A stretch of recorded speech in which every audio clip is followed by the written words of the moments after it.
Bibit mangga.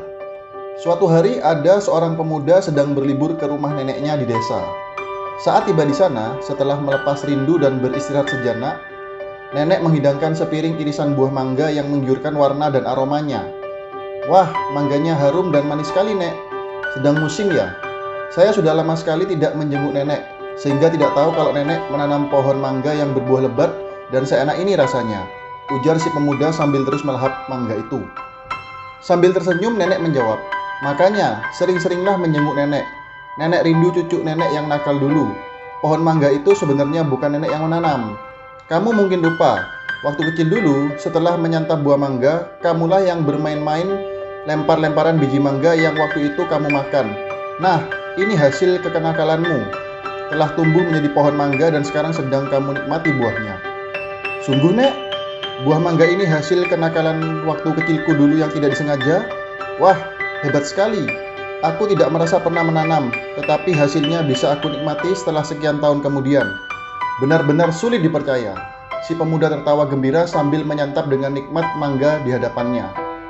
Nenek itu lantas berkata, cucuku, walau engkau tidak sengaja melempar biji mangga di halaman itu, tetapi bila tanah lahannya subur dan terpelihara, dia tetap akan tumbuh. Dan sesuai hukum alam, saat musim buah tiba, dia pasti akan berbuah. Sedangkan rasa buahnya manis atau tidak, itu adalah sesuai dengan bibit yang kita tanam.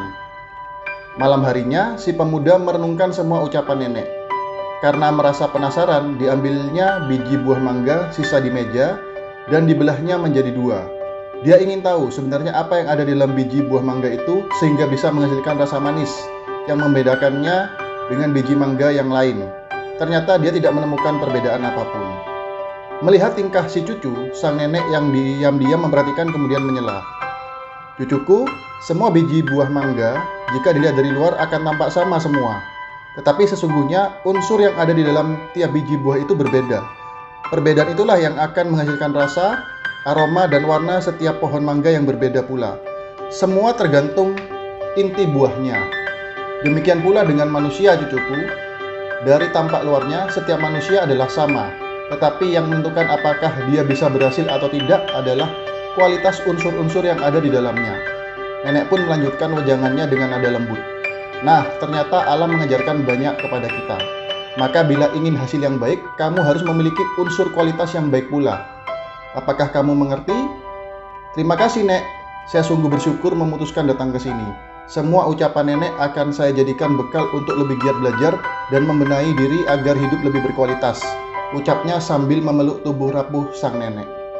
Sahabat entrepreneur, hukum alam pada kisah di atas mengajarkan kita setidaknya dua hal penting. Pertama, apa yang telah kita tabur, entah disengaja atau tidak, diingat atau dilupakan, sekarang atau suatu saat nanti, pasti akan kita petik hasilnya. Maka ketika kita menanam kebaikan, apapun bentuknya, suatu saat pasti kebaikan itu akan kembali kepada kita juga. Makna kedua, yaitu bahwa inti dalam manusia punya kemiripan dengan inti biji buah mangga. Dari sekian banyak biji mangga, bentuk luarnya tidak akan jauh berbeda.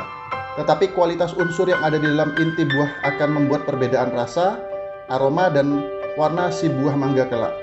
Demikian juga dengan manusia.